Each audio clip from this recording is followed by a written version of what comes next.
স্বাগতম জানাই ষ্টুডিঅ'ত মই কাকলি। এছআৰৰ বিসংগতিক লৈ প্ৰতিবাদ কৰা কৃষক নেতাক আটক। কৃষক নেতা নাজিমুল হকক আটক কৰে আৰক্ষীয়ে আৰু তাৰ পাছতে এই মুহূৰ্তলৈ গৌৰীপুৰ আৰক্ষী থানাত ৰখা হৈছে নাজিমুল হকক। দৰ্শকসকলক সবিস্তাৰ দেখুৱাইছো।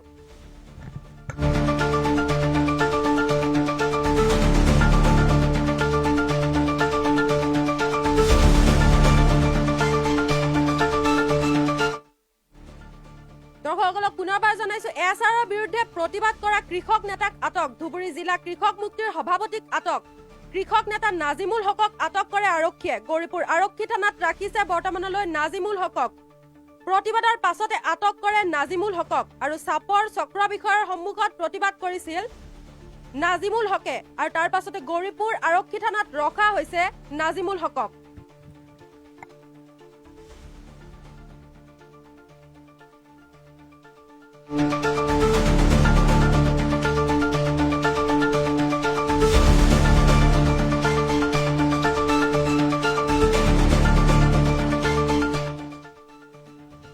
এছআৰৰ বিৰুদ্ধে প্ৰতিবাদ কৰা কৃষক নেতাক আটক। ধুবুৰী জিলা কৃষক মুক্তিৰ সভাপতিক আটক কৰিছে আৰক্ষীয়ে। কৃষক নেতা নাজিমুল হকক আটক কৰে আৰক্ষীয়ে। গৌৰীপুৰ থানাত ৰখা হৈছে বৰ্তমানলৈ নাজিমুল হকক। প্ৰতিবাদৰ পাছতে আটক কৰে নাজিমুল হকক।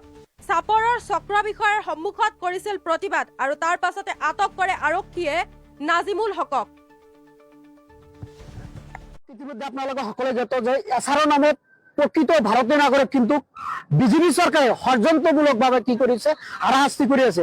আজি এছআৰৰ বিৰুদ্ধে চাপৰ চক্ৰ বিষয়া কাৰ্যালয়ৰ সন্মুখত মানে চিৰাকটা জিপিৰ প্ৰায় 2000 মানুহক নোটিছ হিয়াৰিঙৰ নামত তেওঁলোকক মাতি অনা হৈছিল। ইয়াৰ বিৰুদ্ধে কিন্তু আমাৰ ধুবুৰী জিলা কৃষক মুক্তি সংগ্ৰাম সমিতিৰ সন্মানীয় সভাপতি নাজিমুল হক ডাঙৰীয়া আৰু ছাত্ৰ মুক্তি সংগ্ৰাম সমিতিৰ সভাপতি আক্তাৰ হুছেইনে কিন্তু এই আন্দোলনত মানে সহযোগ কৰিছিল আৰু তেওঁলোকে সহযোগ কৰাৰ মূল উদ্দেশ্য আছিল যে এছআৰৰ যাতে ষড়যন্ত্রের নামত যাতে প্রকৃত ভারতীয় যাতে কোনো ভারতীয় যাতে নাম কটা না যায় তার বিরুদ্ধে কিন্তু চাপর চক্র বিষয়াৰ কাৰ্যালয়ত আজি কিন্তু এক আন্দোলন কাৰ্যসূচী হাতত লোৱা হৈছিল। সেই কাৰ্যসূচী হাতত লোৱাৰ পিছত অসম চৰকাৰে তথা অসম চৰকাৰৰ আৰক্ষী বিষয়া তথা চাপৰ আৰক্ষী আৰু বিলাসীপাৰা আৰক্ষী চকীৰ সহযোগত নাজিমুল হক ডাঙৰীয়াক কিন্তু ঘৰৰ পৰা আমি প্ৰথমে ভাবিছিলো যে তেওঁক বিলাসীপাৰা আৰক্ষী চকী আটক কৰিছে। পিছত আমি গম পাওঁ যে আচলতে এইটো ষড়যন্ত্ৰ হল বিজেপি চৰকাৰৰ চাপৰ আৰক্ষী বিষয়ে কি কৰিছে নাজিমুল হক ডাঙৰীয়াক আজি এইমাত্ৰ বিলাসীপাৰা থানাৰ পৰা কিন্তু চাপৰ আৰক্ষীৰ এটা বৃহৎ দলে দুৰ্দৰ্শ অপৰাধীৰ দৰে হেণ্ডকাপ লগাই কিন্তু বিলাসীপাৰা থানাৰ পৰা কিন্তু চাপৰ আৰক্ষী থানাৰ অভিমুখে তেওঁলোক লৈ গ'ল। গতিকে এই কাৰ্যত আমি তীব্ৰ ভাষাৰে গৰিহণা দিছো যে নাজিমুল হক ডাঙৰীয়াক অতি শীঘ্ৰে এৰি দিব লাগে আৰু প্ৰকৃত যিসকল ভাৰতীয় নাগৰিক তেওঁলোকক এছআৰৰ নামত যি হাৰাশাস্তি কৰি আছে এই হাৰাশাস্তি বন্ধ কৰিব লাগে। নহলে অনাগত দিনত বিজেপি চৰকাৰে ইয়াৰ বিৰুদ্ধে তথা গণতান্ত্ৰিকভাৱে আন্দোলন কৰিবলৈ বাধ্য হম আৰু ইয়াৰ পৰিণাম কিন্তু বিজেপি চৰকাৰে ভুগিব লাগে। ইতিমধ্যে আপোনালোকে সকলে জ্ঞাত যে এছআৰৰ নামত প্ৰকৃত ভাৰতীয় নাগৰিক কিন্তু বিজেপি সৰকাৰে ষড়যন্ত্ৰমূলকভাবে কি কৰেছে হাৰাশাস্তি কৰে আছে। আজি এছআৰৰ বিৰুদ্ধে চাপৰ চক্ৰ বিষয়া কাৰ্যালয়ৰ সন্মুখত মানে চিৰাকটা জিপিৰ প্ৰায় 2000 মানুহক নোটিছ হিয়াৰিঙৰ নামত তেওঁলোকক মাতি অনা হৈছিল।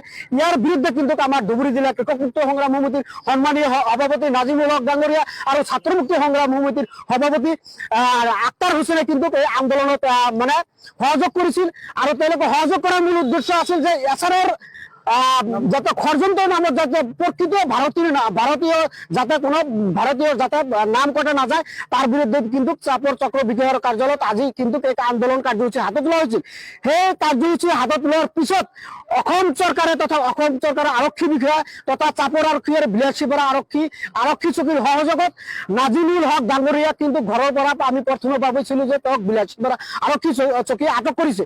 পিছত আমি গম পাওঁ যে আচলতে এইটো ষড়যন্ত্ৰ হল বিজেপি চৰকাৰৰ চাপৰ আৰক্ষী বিষয়ে কি কৰিছে নাজিমুল হক ডাঙৰীয়াক আজি এইমাত্ৰ বিলাসীপাৰা থানাৰ পৰা কিন্তু চাপৰ আৰক্ষীৰ এটা বৃহৎ দলে দুৰ্দৰ্শ অপৰাধীৰ দৰে হেণ্ডকাপ লগাই কিন্তু বিলাসীপাৰা থানাৰ পৰা কিন্তু চাপৰ আৰক্ষী থানাৰ অভিমুখে তেওঁলোক লৈ গ'ল। গতিকে এই কাৰ্যত আমি তীব্ৰ ভাষাৰে গৰিহণা দিছো যে নাজিমুল হক ডাঙৰীয়াক অতি শীঘ্ৰে এৰি দিব লাগে আৰু প্ৰকৃত যিসকল ভাৰতীয় নাগৰিক তেওঁলোকক এছআৰৰ নামত যি হাৰাশাস্তি কৰি আছে এই হাৰাশাস্তি বন্ধ কৰিব লাগে। লাগিব, নহলে অনাগত দিনত বিজেপি চৰকাৰে ইয়াৰ বিৰুদ্ধে তথা গণতান্ত্ৰিকভাৱে আন্দোলন কৰিবলৈ বাধ্য হ'ম আৰু ইয়াৰ পৰিণাম কিন্তু বিজেপি চৰকাৰে ভুগিব লাগিব।